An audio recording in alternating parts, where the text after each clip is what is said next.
நம்மோடு திமுகவுடைய செய்தி தொடர்பு செயலாளர் திரு டி.கே.எஸ். இளங்கோவன் இணைந்திருக்கிறார். சார் வணக்கம்.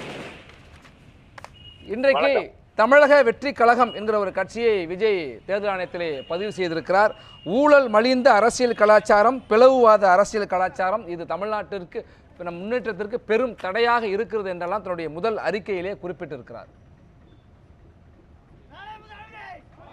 ஆமாம், அவர் கட்சி தொடங்குவது என்பது யார் வேணுமாலும் தொடங்கலாம், அது அவர்களுடைய உரிமை.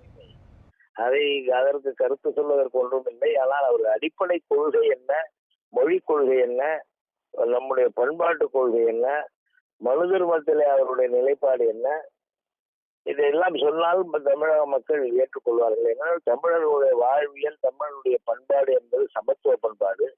அதை நோக்கிய பயணம். அதே போல பொருளாதார ரீதியாக ஏழை மக்கள் நிறைய பேர் உள்ள நாட்டிலே இடதுசாரி பொருளாதாரம் தேவைப்படுகிறது. அவருடைய பொருளாதார கொள்கை இடதுசாரி கொள்கையா அல்லது வலதுசாரி கொள்கையா என்று சொல்ல வேண்டும். ஒரு கட்சி என்று வரும்பொழுது அந்த கட்சி எந்த நோக்கத்திற்காக தொடங்கி இருக்கிறது என்பதை தெளிவாக சொல்லவில்லை என்றால் மக்கள் எப்படி ஏற்றுக்கொள்வார்கள்? அதை அவர் வெளிப்படுத்த வேண்டும். கட்சியினுடைய கொள்கையின் முன்னோட்டமாக முதல் சார் கட்சியினுடைய நீங்க தொடருங்க சார், நான் கேட்கட்டா? நீங்க தொடருங்களா? தொடருங்க. இல்ல, கட்சியினுடைய கொள்கையாக அந்த முதல் அறிக்கையானது அமைந்திருக்கிறது.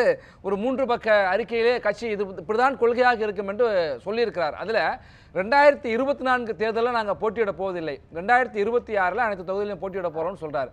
அப்ப 2026 என்பது தமிழ்நாட்டில் ஆளுகின்ற திமுக எதிர்கொள்கிற அந்த 2026 தேர்தல் என்பது திமுகவுக்கு சவாலாக விஜயனுடைய தமிழக வெற்றி கழகம் இருக்குமா? அது திமுகவை பொறுத்தவரை மக்கள் மத்தியிலே பல ஆண்டு காலம் ஆட்சி செய்து பல்வேறு நல்ல திட்டங்களை கொண்டு கல்வியிலும் வேலை வாய்ப்பிலும் தமிழர்களுக்கும் பிற்படுத்தப்பட்ட தாழ்த்தப்பட்டவர்களுக்கும் நிறைய அவர்களை கல்வி கற்க வைத்து அவர்கள் படிப்பை பாதியில நிறுத்தி விடாமல் போவதற்கான பல்வேறு திட்டங்களை எல்லாம் வகுத்து ஆட்சி நடத்திய கட்சி. எனவே திமுகவை எதிர்கொள்வது என்பது அதை விட வலிமையான ஏதாவது ஒரு அடிப்படையில் தான் எதிர்கொள்ள முடியுமே தவிர, பல பேர் கட்சி ஆரம்பித்திருக்கிறார்கள். திமுகவை பொறுத்தவரை மிக உறுதியான கொள்கையுடைய ஒரு கட்சியாகவே விளங்குகிறது. நன்றி சார். இணைப்பில் வந்து தங்களுடைய